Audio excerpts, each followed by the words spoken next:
Good evening, everybody, and welcome to this presentation from 1840. My name is Dennis Duff, and I will be your host this evening. Thank you for joining us, as I said, for the webinar to discuss the economics and financing of nuclear power plants and how this might impact Ireland's assessment of this zero emissions technology as an important part of our clean energy future. You may be aware that construction of a nuclear power station in Ireland is currently prohibited under two pieces of legislation: the 1999 Electricity Regulation Act and the 2006 Strategic Infrastructure Act. The two simple paragraphs that make up this legislation can equally be removed by a simple Dáil vote.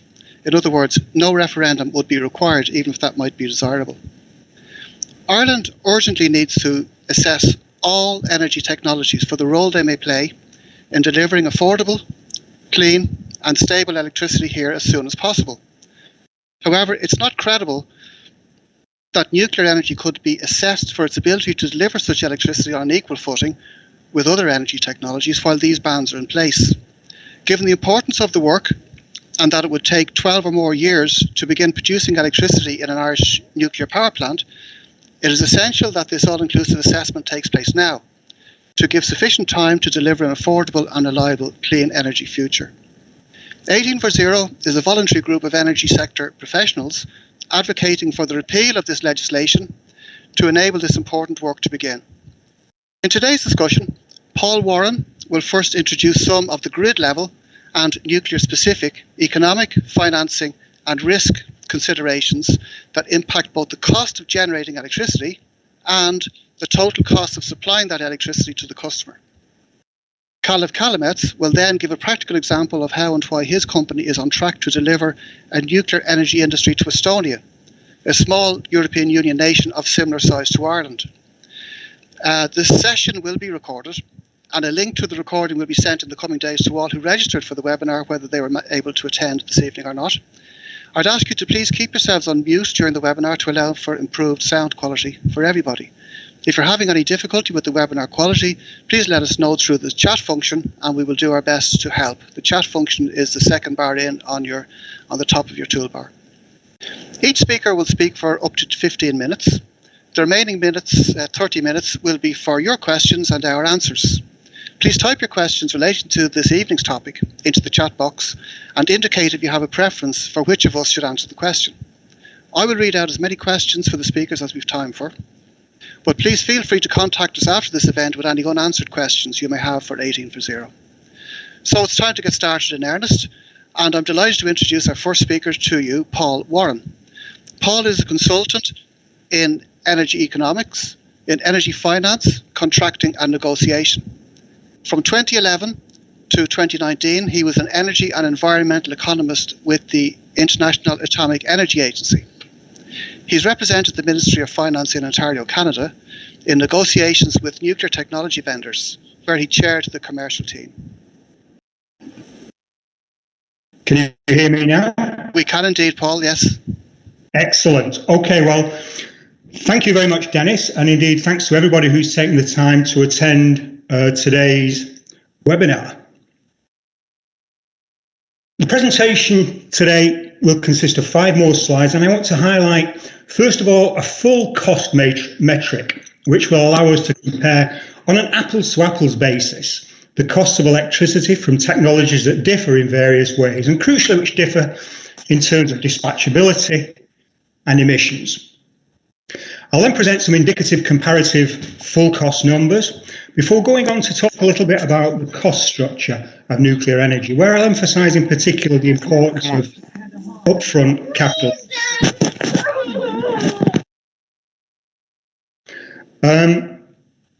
Then I'll go on to talk about the critical importance of project risk allocation for nuclear project viability, and I'll leave you with 3 takeaways. Are you hearing me, Dennis? Loud and clear, Paul. Far ahead, please. Excellent. So, the foundation, the building block for this full euro per megawatt hour cost metric is the levelized cost of electricity, a measure which is familiar to energy planners, whereby essentially what we do is for any proposed project, we look at over the entire lifetime of the generating technology which the project's going to use, coal, gas, or whatever, we look at its entire lifetime costs. So we look at its capital costs, its fuel costs, if any, its decommissioning costs, its operating and maintenance costs. And we sum those over the lifetime of the plant. And we then divide those costs by the total electricity output over the lifetime of the plant. Now, that's a little bit of that's not quite what we do, because I'm stepping aside from issues of discounting, taking present values. But for the purposes of today's presentation, it gives you a good enough flavour, I think, of what we mean by this levelized cost of electricity. And it's the starting point for any effective cost comparison between different generating alternatives. However, there are costs which it doesn't take into account and which we should take into account as we look at Ireland's future generation profile. In particular, we should take into account grid costs. Now, grid costs, for example, variable renewable energy sources, are costs which arise because of the variability of an electricity generation source, the unpredictability of its output, and the connection challenges associated with any particular technology. You won't be surprised to hear that when we consider variable renewable energy costs, when we add those to the levelized cost of electricity, when we add the grid costs associated with VRE to the levelized cost of electricity, VRE costs increase more than nuclear or fossil costs. But there's, of course, a third component of cost. And that's social costs. And typically, the social costs are higher for fossil fuel generation technologies than they are for either VRE or for nuclear. When we add these societal costs, for example, the costs arising from greenhouse gases or nitrogen oxide emissions, fossil costs increase more than nuclear or variable renewable energy costs. Let's take a look at some examples. And I should stress that these examples, these costs, these full costs which I'm going to give you, are indicative rather than definitive. So I compare 4 different technologies. First of all, let's look at the levelized cost of electricity. And I cite the sources of these numbers in the bottom half of the slide. What we see is that gas, combined cycle gas turbine technology, is the cheapest in terms of this levelized cost of electricity metric, followed by large nuclear, followed by offshore wind, followed by SMR, small modular reactors. Let's add in grid costs.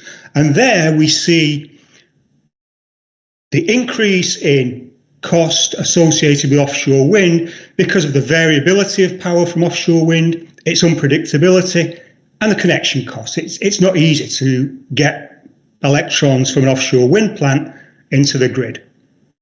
And now let's throw in the third component of our full cost, the social cost, and unsurprisingly, the cost of gas is increased because of greenhouse gas emissions. I don't want to leave you with just these 4 examples. Let's pull in a few examples from elsewhere. Let's pull in some alternative levelized cost of electricity from offshore wind.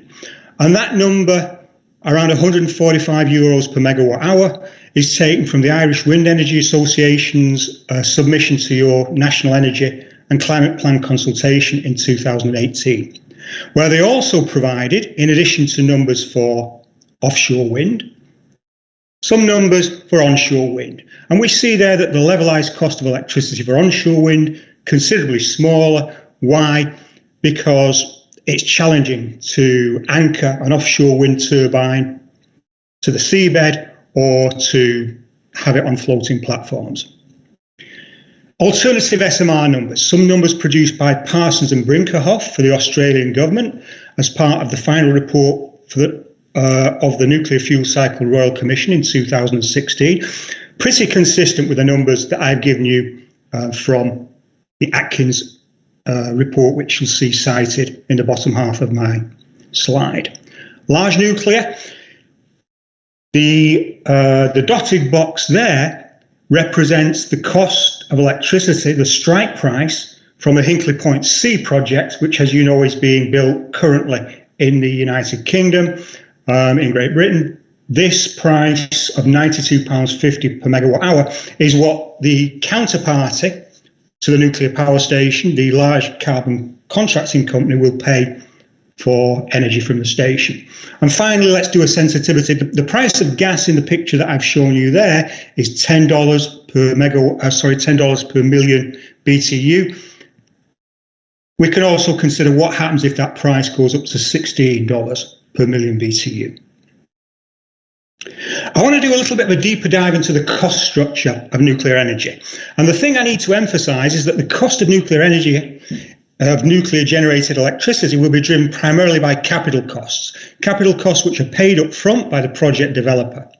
In the little picture on the right, we see that where blue represents capital cost and orange represents fuel costs, nuclear's capital costs are far in excess of those associated with gas, CCGT, combined cycle gas turbine, but nuclear's fuel costs are much less. What this means is that when a CCGT is constructed, developed, and comes online, it's able to recover the biggest part of its costs, its fuel costs, from its revenues during generation. In contrast, nuclear has to pay its main cost component, capital costs, up front before it generates a single electron. And that tends to lead to a very important role for the costs of finance. There are two components of capital costs for nuclear. The first is the so-called overnight cost. That's the cost that you'll see on the price tag dangling from your nuclear steam supply system, or that you'll be quoted by the civil engineering company, which will do your construction groundwork. The second component are the financing costs.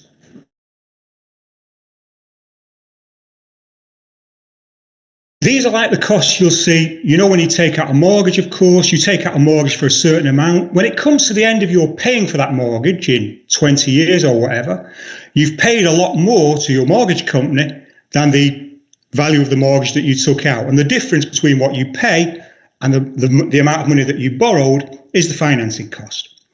That's going to be a function of the amount of funding which the nuclear project requires, its duration, 5 years, 6 years, 7 years, and the rates of return demanded by two classes of funders.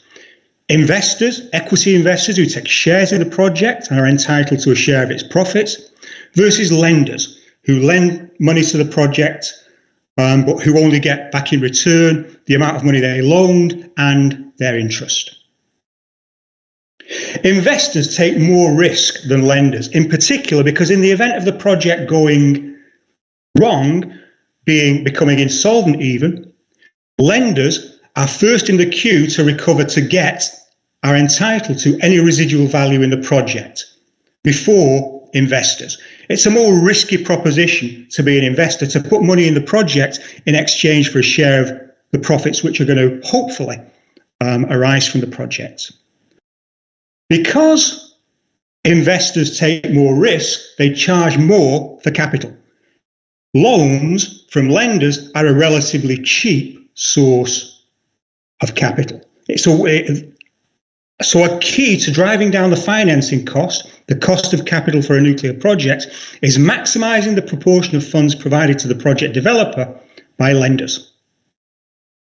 But lenders are still risk averse, and so the share of funding which they're really willing to provide, 60% of the total cost or 70%, maybe even 80%, which will set the project's so-called financial structure, will be driven by the riskiness of the project. The less risky the project is, the greater the percentage of cheap funding that lenders will be prepared to provide. In this context, de-risking your project, your nuclear project, is going to be key to the financing costs, which are such an important part of the overall cost of electricity from nuclear.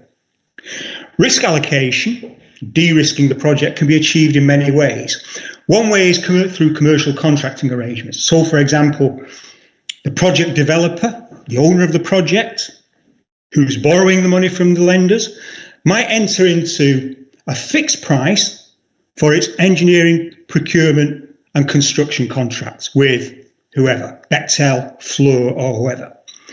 If you, as a nuclear project developer, can get Bechtel to agree to a fixed price for your nuclear project, essentially you've taken all the risks of construction cost overruns and you've moved them away from you and onto Bechtel. You're no longer exposed to those risks. Your lenders will like that. They'll go up from lending you 60% to 65% or whatever. But a second way of de-risking the overall projects is through credit enhancement arrangements.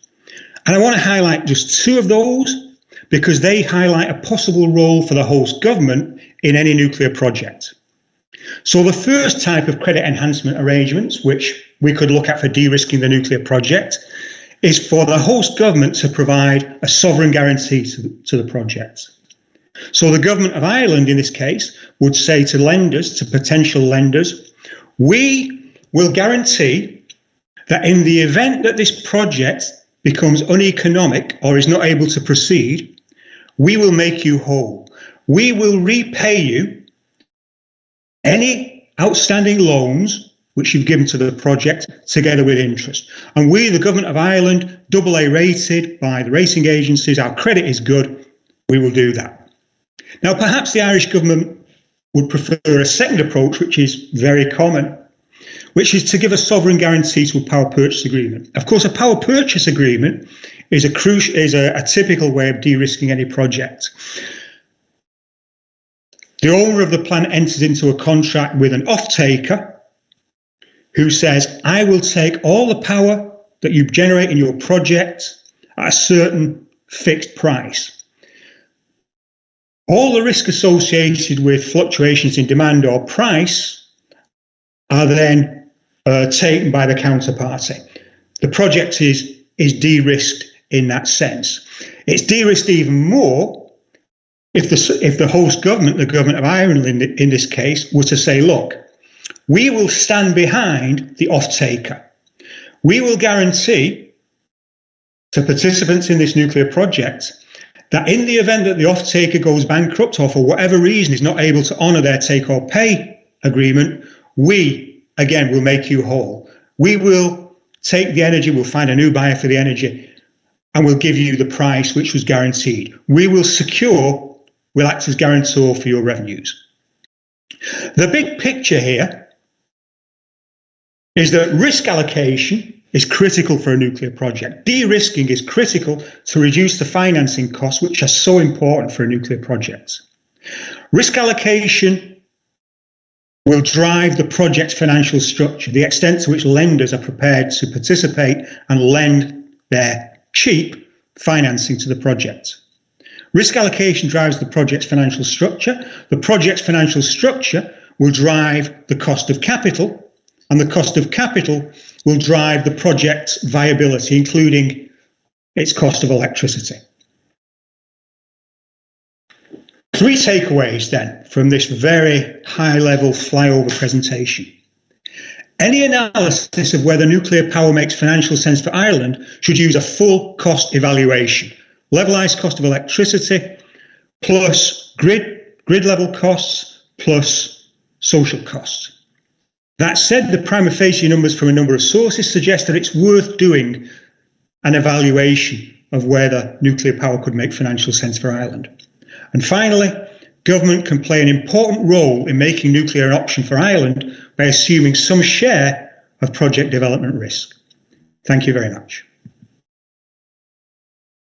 Gosh, thank you very much, Paul, for that very wide-ranging, comprehensive presentation on financing and economics. It's clear that costing electricity systems is far more complex than just looking at a levelized cost of electricity or some headline figure. But it's clear as well that there is no cheap electricity source, especially when all the costs are taken into consideration, but also that the more adult and the more grown-up conversation you have with the citizens via the government, the more affordable the energy can be for the citizens. So that's one takeaway I have from that. Another one, of course, is that your figures are based on very reputable sources. They are from 2016 and 2018, And maybe we will see in the next presentation perhaps some updates, particularly for the SMRs, not for the other technologies. But thank you very much, Paul. Really interesting. If anybody has any questions, I see some questions are coming through on the chat box. So we can, if you please just include your questions there, and we'll get to them after Kálleb has had his few words. The next speaker is indeed 𝗂𝗪 Kallemets is a Ph.D.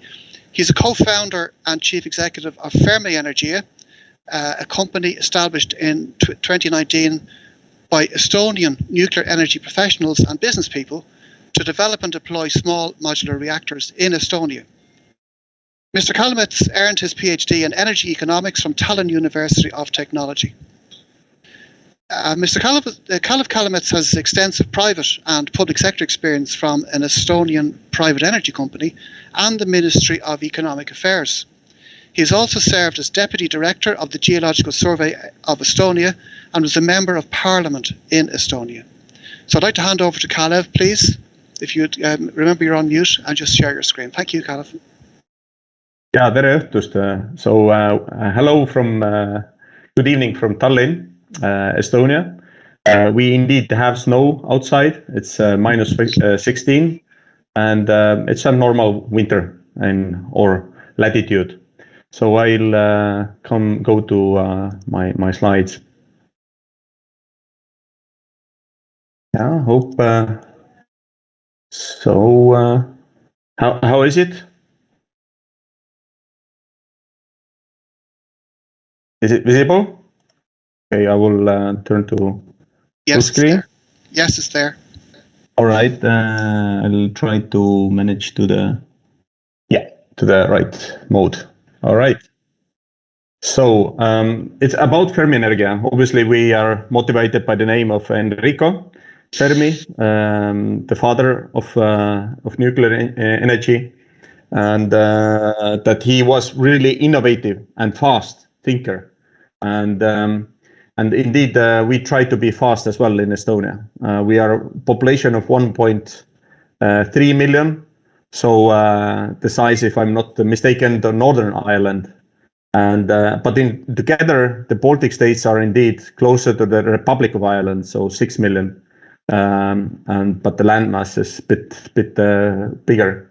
We indeed have nuclear engineering PhDs of young generation in Estonia, thanks to national effort to consider large nuclear reactor deployment in Lithuania, where the national utility participated, and at the time it was headed by Sandor Liive, who was the CEO of the company for 10 years, quite a notable person in Estonia, and currently our co-founder and the chairman of the board. And we have quite a bunch of people now working in the company, raised some money, have notable shareholders like Vattenfall, the second largest utility and operator of multiple nuclear power plants. And several partnerships. So the fundamental, I believe, is what we aim to do. And we aim to decarbonize in Europe, the power generation. And the fundamental is driven also by the pricing. And the CO2 pricing has moved very swiftly last year. And looking at the commitments made at European-wide level of decarbonization and shutting down capacities, we need to see that there are impacts. And the obvious impact is the impact of the price to the customers, to all people. And they are very significant, as we have made a power system that is fundamentally dependent on the gas price. And it's going to continue to be dependent on the gas price. And we see also that some jurisdictions have decided to subsidize and tax very severely the cost of electricity. And so Germany and Denmark are the leaders, so to say, in the renewable space. At the same time, they seem to be the leaders in the total cost to the consumers, first half 2021. And we see that inflation is moving in, and it will be, in my analysis, a seminal seminal, like long-term phenomenon, and it is highly regressive.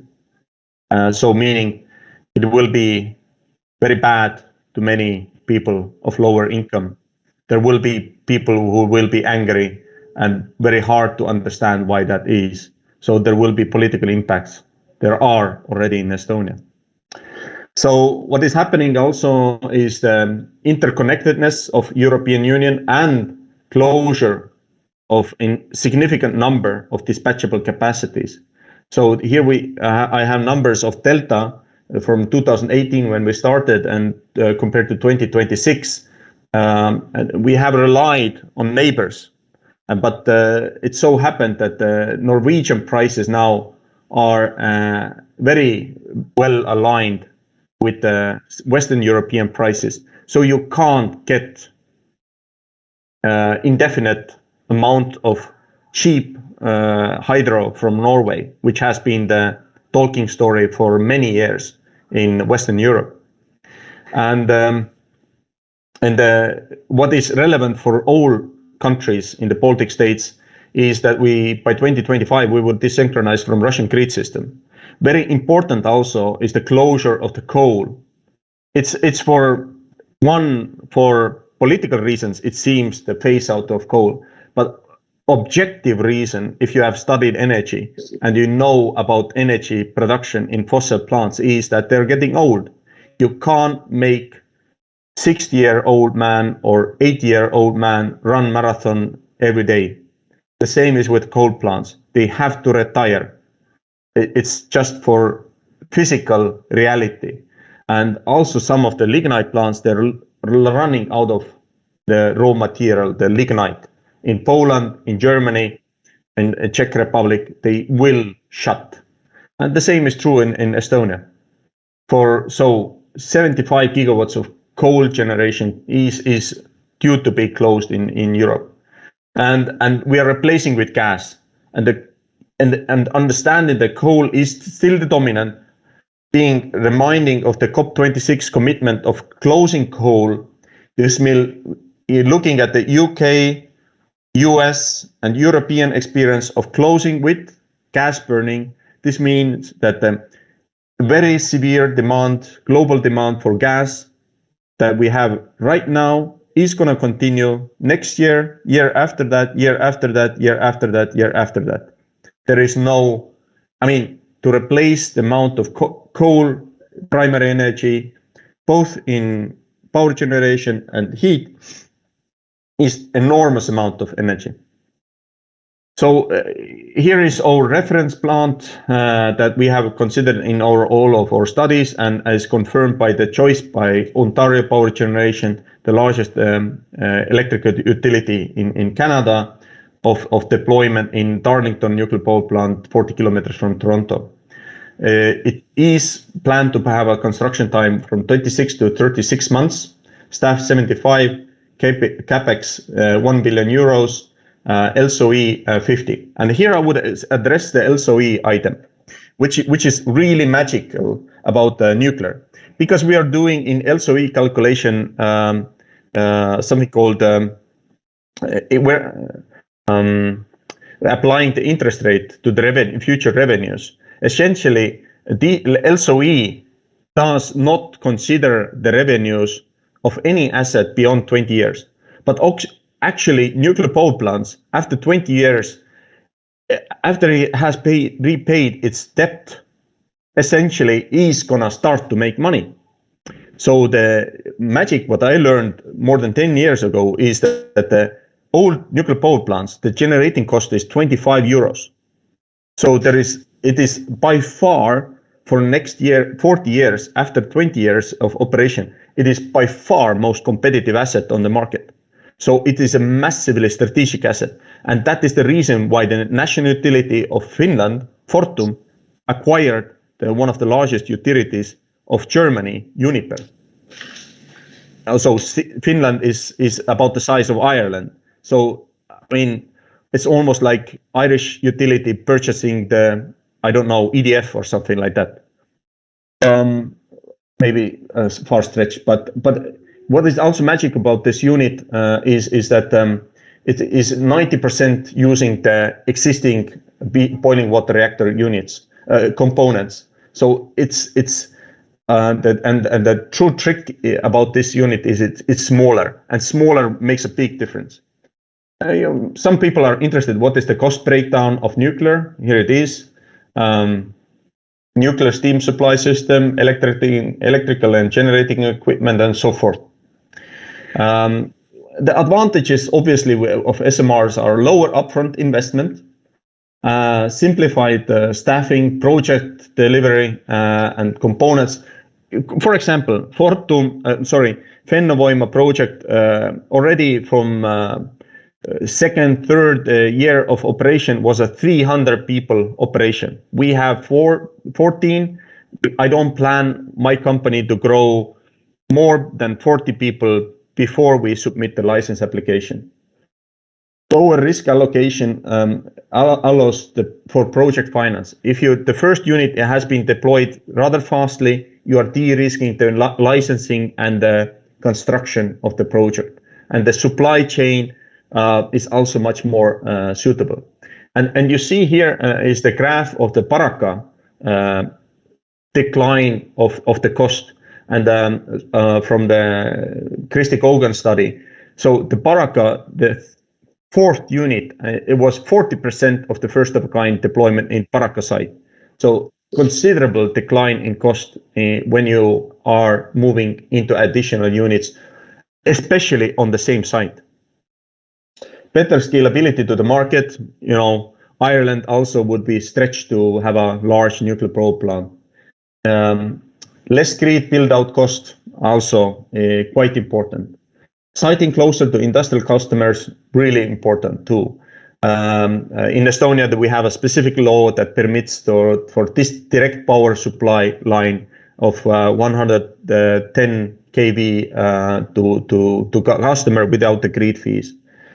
And very importantly, indeed, the PPA is a fantastic tool because industrial consumers especially value very, very, very, very highly, especially in current environment, the stability of the cost for them, the final cost for them. And I see very credibly that we can have multiple same standardized solution SMR deployment projects in EU 2020s, and which means that there will be ecosystem of awareness, finance, supply chain, and human resource training. And now a little bit to economics, and relates to also to our company. What is basic in new energy development is that the value of the site, organization, permit, and planning for the renewable projects is about 10% of the capex. Applying that to the, let's say, 𝗣𝗪𝗪𝗃 for 2 units, it's 200 million. And essentially, the business premise for our company is that the development cost for the site, organization, permit, planning, and so forth is below, let's say, significantly below 200 million. Many times, I would say, even below 200 million that we are budgeting for, which means that there is an economic value that is being developed, right? Obviously, there is a risk involved, but we have over last 3 years moved very successfully in Estonia. We indeed do have a national government established formal nuclear energy working committee, and I will show at next slide what the expected outcomes are. And I would also state that the government utility is very poor in executing relevant public engagement, innovation, talent pooling, and combining private and capital with private interest to achieve efficient SMR deployment. For that, certain liberty, certain freedom from political decision makers is absolutely necessary to influence decision making at all. Otherwise, you have essentially COEs on the hook, members of the board on the hook, who are related to whatever political and industrial engagement and vested interest there are in the nation. They are not free. So I believe that the private capital therefore is necessary. So I repeat, I would very much welcome that there would be new Fermi Energias bold enough and really committed enough to do what we have been able to do in Estonia. Obviously, we still have a long road ahead of us. So given the national urgency, which is really, I mean, it's a competing item in the national discussion right now in Estonia with the COVID. There is a severe political pressure on the government to consider options. We in December 17th submitted a faster schedule to the government, how potentially first unit could come online by end of 2031. And here you see some details. Essentially, it means front-loading activities by the government to come to the knowledgeable commitment on deployment of nuclear energy in Estonia, followed by formal planning procedures, and then moving into licensing and actual construction, and then other elements. And I would very much welcome everyone to follow the conference of Fermi Energia, small but mighty. Applies very well to atomic energy, but also to Estonia. 8th of February, you can come fly in like Dennis did a couple of years ago, but you can follow also online. So fermi.ee/conference, and you are able to view it online. And we are determined to be very public and very transparent about nuclear energy so that people would be better informed.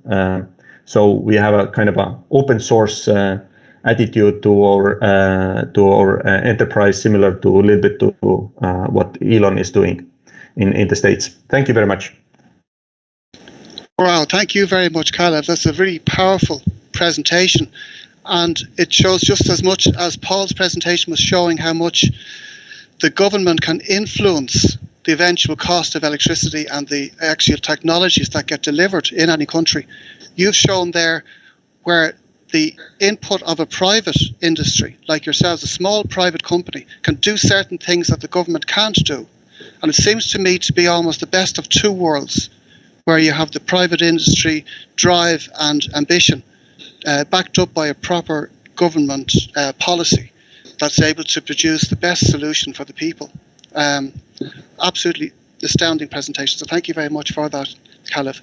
There are a whole lot of questions coming through on the chat as well. So perhaps we could move on and answer some of them. But continue to ask the questions. We obviously the recording will be available to everybody who's attending tonight, and we can send the presentations along as well. So just to make sure everyone is aware of that. The first question came through from Jonathan, and it was partially answered. I'm not sure if another answer is needed to it, but the question was, how many viable SMRs are currently online? Would these include the floating Russian nuclear power plants? And I think the answer that was given was that essentially the Russian plants are the only ones that are online at the moment, apart from some in China. However, there are many coming online, and I think Kallemets referred to them. Some of the ones, particularly the GE Hitachi 300 megawatt machine that's hopes to be built in Ontario, Canada. So if you need further information on that, I think it's the first question, and Brian Malloy has tried to answer that.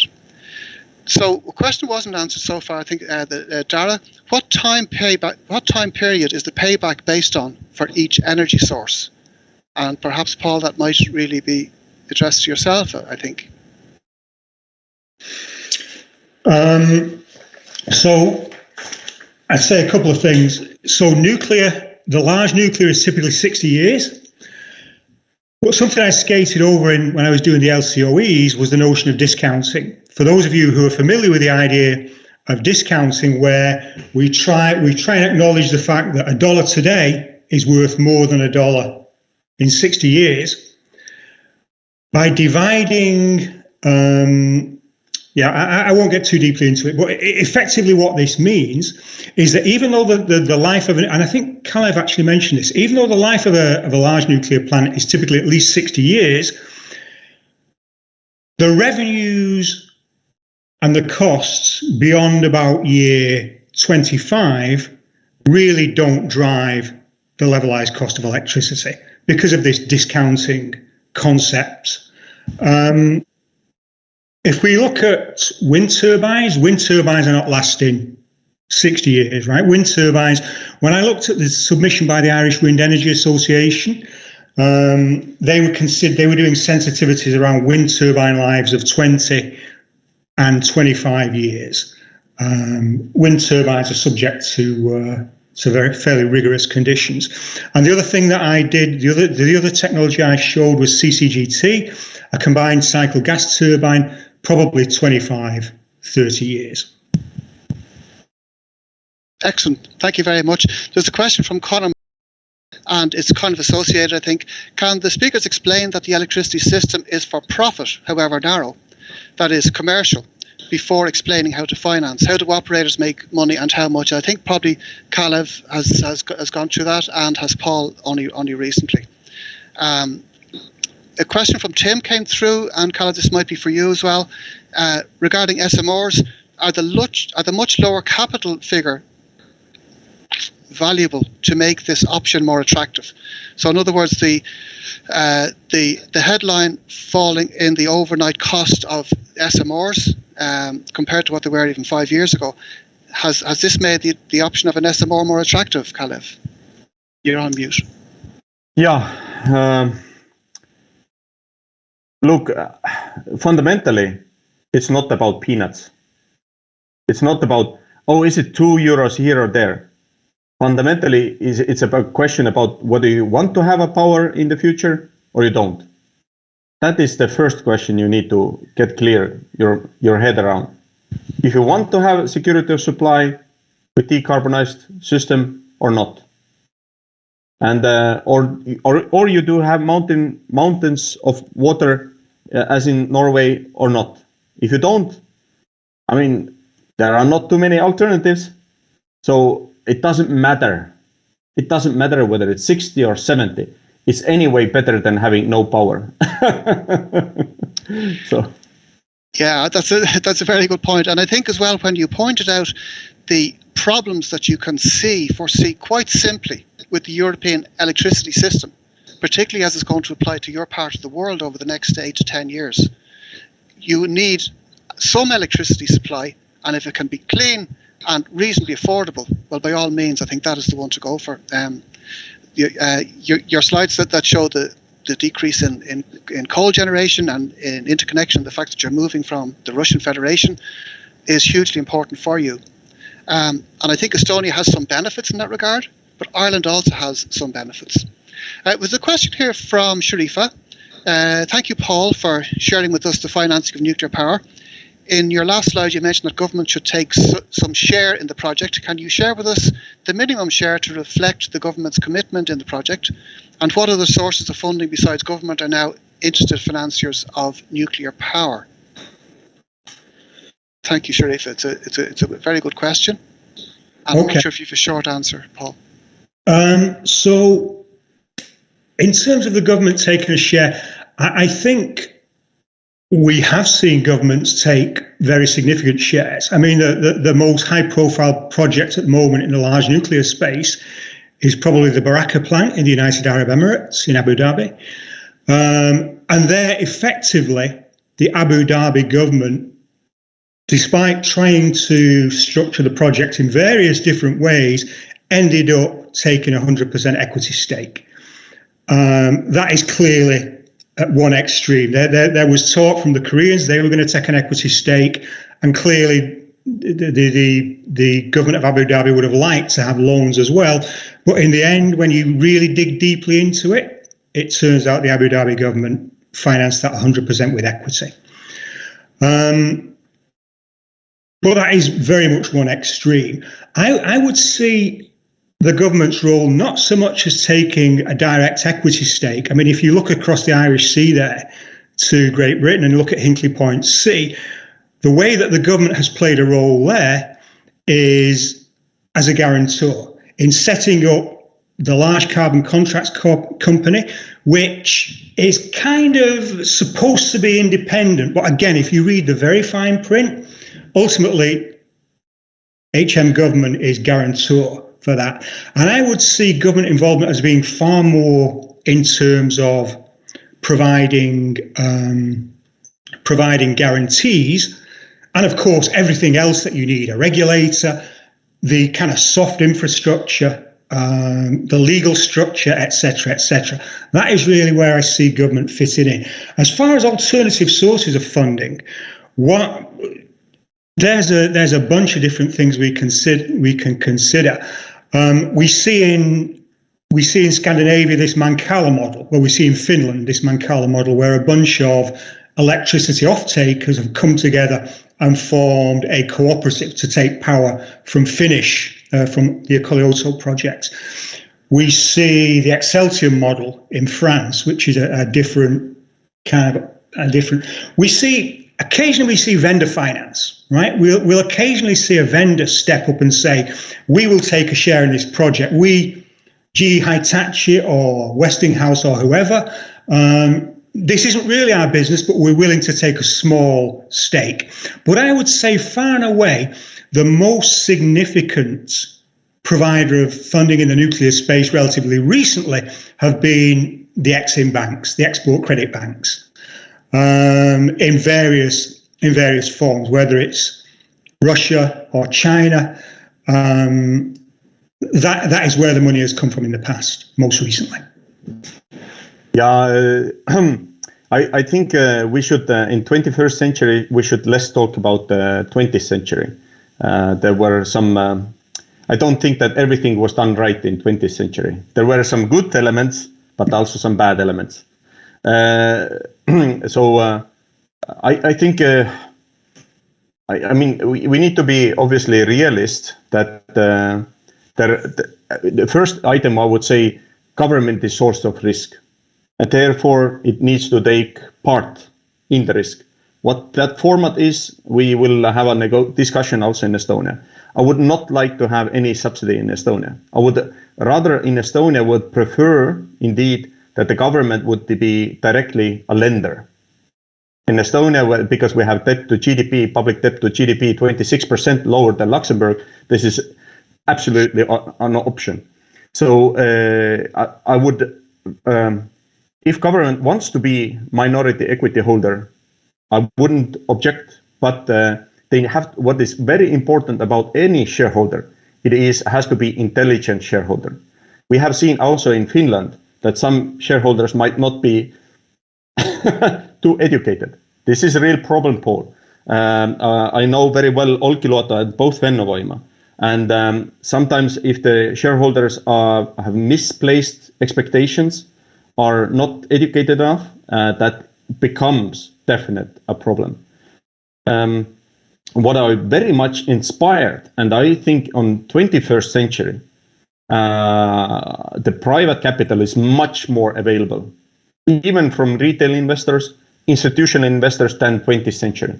So we have a quite different capital environment, at least in Estonia and globally, compared to when Margaret Thatcher and whatever the prime ministers were in the United Kingdom. And for you, the Irish, I would not too much recommend to follow the British. They have made many mistakes in nuclear space and elsewhere. So I think thinking with your own head has been success story to some extent to small nations, and I would suggest to continue that route. Obviously, learning from mistakes is very, very important, and here our big friends are very helpful in providing many mistakes to learn from. Yeah, very interesting insights from both of you. Thank you very much for that. There's a question from John Peacock. And pretty much the same answer, I suppose, that instead of looking at the 20th century, let's look at the 21st. And it's John's question is, if a reactor were to be built so as to avoid high pressure and any explosive or combustible materials in the reactor chamber, would this greatly reduce the cost relative to pressurized water reactor or boiling water reactor designs? And the question is, probably, possibly, we don't know. But when these become available, I think we should look at them. For the moment, we're going to be considering the possible, which are they're more the pressurized water and boiling water reactor type. So unfortunately, that's probably the subject of another presentation. There was another kind of a comment as well about placing a small reactor on the site of a conventional power station would obviate the need for new infrastructure. And that, I suppose, is particularly relevant to the likes of, the original plan was that Money Point might well be a possible location for, it's a coal-fired plant, might be a possible location for replacement with SMRs. The nuclear power stations units are each about 300 megawatts, as is the GE Hitachi SMR. So would anybody like to comment on that, whether that would obviate some of the costs and some of the need for new infrastructure, particularly transmission infrastructure, which we found extraordinarily difficult to build in Ireland over the last few years? Would anybody like to comment briefly on that? Yeah, I would quickly take a lead here, maybe, if Paul permits, as a more senior person. In Estonia, we would absolutely go for the existing fossil plant site. Unfortunately, it's on a river with our neighbor Federation of Russia, and Estonian Defense Police would not permit that that decision to go through. And there is another element, by the way. It's called the human workforce. We clearly see that more than 70% of the personnel of the nuclear power plant would be easily retrained fossil plant employees if they are up to it, and they would be young enough to go through additional training and would want to continue employment, obviously, in power generation. Sometimes people who are not really familiar with nuclear have some kind of weird idea that there are some crazy scientists running around in nuclear power plant. Actually, it's a very boring operation, which doesn't require PhDs. What requires some intellectual capability is development of the project and safety analysis. But when you're running the plant for many decades, you're not doing additional analysis. The maintenance is done by other teams. So you have to go to nuclear power plant to see what it is. What really both the transmission, but also the cooling, so that the cooling, permitting has been taken place, the environmental impact assessment has been done in place, and there is let's say, certain level of social license in the neighborhood. So therefore, I would very much recommend to see a site where those elements are already in the place, and are not going greenfield, where we will have a host of interesting challenges. Yes, I think, Paul, you wanted to come in as well? Yeah, I would just say one additional thing. That's great, Kálleb. Thanks. I would say one additional thing. Kálleb mentioned the social license, and in that context, I recently posted on LinkedIn a podcast which was looking at the natrium reactor, Bill Gates' reactor, which is going to be built in Wyoming, which is a coal mining state. And they took a group of people to the proposed site of the natrium reactor, and was surprised by how supportive people were in a coal mining state, because there was a recognition that perhaps coal was on life support here in the light of climate concerns. And so there was strong support for bringing in new technology, new jobs, a new boost to the local economy. So yeah, the social license aspect, I think, is at least as important as the existence of transmission corridors. Yeah, so it's interesting that there are huge advantages in replacing an existing coal or other oil or gas-fired power station with nuclear, but they aren't the advantages that you might think initially. It's more to do with the social side of it, and with the use, particularly in Ireland, of the electricity infrastructure, that you can use the existing transmission to get the power from the power station into the load centre. It's extraordinary. There was a point here, if I can go on, it's just a comment from Vincent, an economic fact, that if the price of uranium increases by 100%, in other words, if it doubles, the price of electricity that is generated by a nuclear reactor will only increase by 6%, which is true. So some other questions coming through. Is the cost to the taxpayer of setting up a nuclear regulator considered? This becomes a notable infrastructure cost to the state. I did actually anticipate this, so I do have. Is it okay if I go first here, Kálleb? Yeah, please. So yeah, I thought this question might arise, and so I went away and I had a little look for some ballpark numbers, and I looked at the regulator in Abu Dhabi, FANA, and then I scaled that down because FANA's, of course, 5,600 megawatts, and there is a scaling factor there, which would mean that with a smaller SMR type, maybe 500 megawatts altogether, a couple of SMRs or 600, we'd expect a smaller regulator. So to cut to the chase, I think that an Irish nuclear regulatory body might have around 150 staff, maybe an annual budget of the order of 30 million euros a year, based on what I see in Abu Dhabi. If Ireland had 300 megawatts of nuclear, that might translate into an additional per megawatt hour cost of 10 euros. If we double that capacity to 600 megawatts, the per megawatt hour cost would obviously halve. So very, very much ballpark numbers. Paul, if you mind, Slovenia is a nation in European Union too. They have a Krško plant and 800 megawatt Westinghouse design. And their regulator is 42 tops. And the budget is something like 5-6 million euros. I don't see really a reason to go much higher. I don't see a reason for 100. In Finland, they are at 300, but they are managing or essentially controlling 4 operating units, licensing 2 large units, and final repository. So that is that is a significant scale. But I don't see any reason for SMR deployment to look beyond 50 personnel. I personally was leading official in the Ministry of Economic Affairs when we set up Estonian Geological Survey as an independent organization. Its first year budget was 4.5 million. I was deputy director of the organization following its formation, and I have no doubt that in Estonia we can form that organization. And indeed, if you have in your republic the technical safety regulator and the radiation safety organization, these are the embryonic organizations where to form. And indeed, in Estonia, we have had already with those embryonic organizations discussions on the licensing topical reports of the PBRX 300. So you need to develop and engage those people very early on. And I think that kind of engagement, training, and working with the people is much more important than getting woozy about tens of millions. Can I just throw in one thing then? I think every regulator is going to be different in terms of staffing.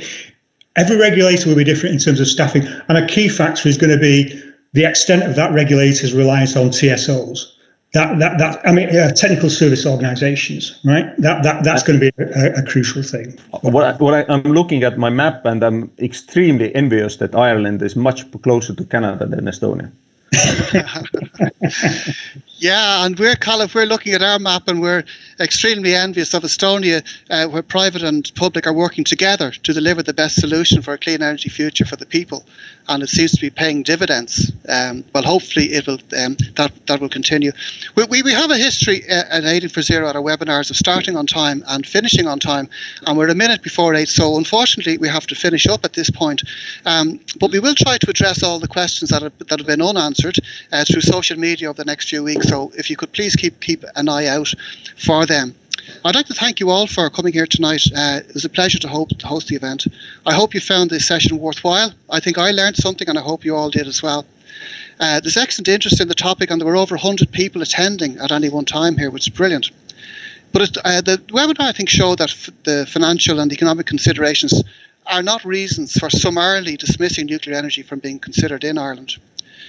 We do need to consider all technologies, and we need to do that, we need to overcome the 2 pieces of legislation that are banning the construction of nuclear energy in Ireland.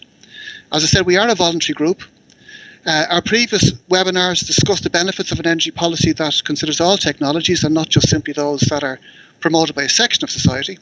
Our second one showed the security of supply benefits for Ireland's society and economy, by having a dispatchable clean energy source.